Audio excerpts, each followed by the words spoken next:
Dobro došli u srpsku istoriju. Danas ćemo pričati o kapetanatu Ras. Pošto su Srbi hrišćanizovani, veliki deo njihove istorije koja se desila pre tog procesa je uništena ili najmanju ruku izmenjena od strane vizantijskih vlasti, hrišćanskih struktura.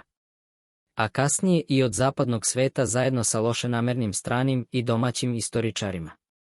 Na osnovu ono malo dokaza sada nam samo ostaje da nagađamo šta se dešavalo pre 7. veka, mada neke stvari znamo zasigurno. Vizantijski car Konstantin II Porfirogenit je u 10. veku pisao o Srbima, ali nije bio savremenik Srba o kojima je pisao i koji su u to vreme bili na prostoru Balkana. Iako se njegovo tumačenje uzima da je 100% tačno, postoji mnogo primjera kroz istoriju kada je nadmoćnija sila bilo politička ili verska, uništavala i nametala svoju veru ili ideologiju kako bi asimilovala narode koje je osvojila. Međutim, Srbi i Srbija i do danas ne zaboravljaju. Istina o tom periodu možda ispliva na površinu jednog dana, a do tad moramo da nastavimo dalje. Katepanat Ras, mala, ali značajna vojno-upravna oblast Vizantijske imperije, nalazila se u srcu Balkana, u vremenu koje je bilo daleko od mirnog. Ova oblast, koja je postojala samo 5 godina, od oko 971. do oko 976. godine, nije bila samo geografska jedinica, ona je bila simbol vizantijske kontrole i nadmetanja sa sve većim uticajem lokalnih srpskih kao i ostalim slovenskim vladarima. U srcu tog područja nalazila se tvrđava Ras, koja je bila i administrativno i vojno središte Katepanata.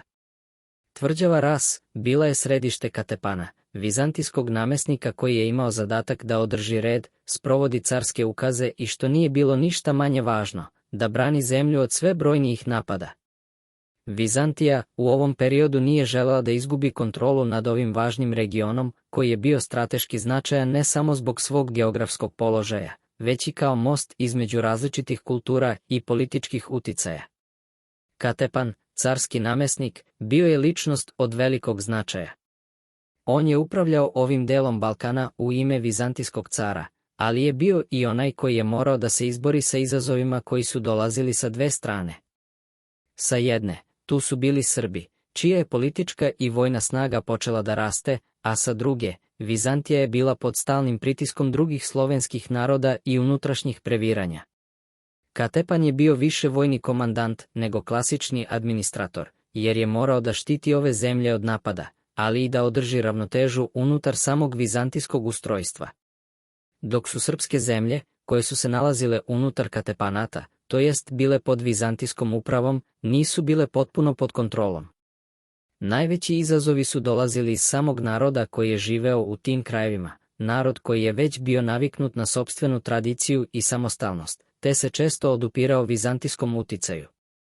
Upravo zbog toga, Katepan je morao da bude snažan i odlučan, ali i veoma oprezan u odnosima sa lokalnim vlastima i narodima. Ova kratka epoha, koja se protezala svega 5 godina, ostavila je traga u istoriji regiona. Raški Katepanat je bio mesto gde su se sudarile različite političke i vojne interesne sfere, vizantijska, srpska i mnoge druge. Iako je ova oblast postojala kratko, njena važnost nije bila manja. Tvrđava Ras nije bila samo simbol moći Vizantije, već i mesto na kojem su se oblikovali budući konflikti koji će obeležiti istoriju Balkana. Katepanat Ras je, u istorijskom smislu, bio nešto kao predigra pre većih istorijskih događaja koji će doći. Kada je ova oblast ponovo postala nezavisna, nije se moglo zaboraviti da je ova mala oblast bila veliki test za vizantijsku vlast na Balkanu, ali i za sve one koji su želeli da održe vlast na ovim prostorima. Hvala vam što ste gledali, lajkujte video, pretplatite se na kanal i slobodno ostavite komentar, veoma će mi značiti. Vidimo se u sljedećem videu, ćao.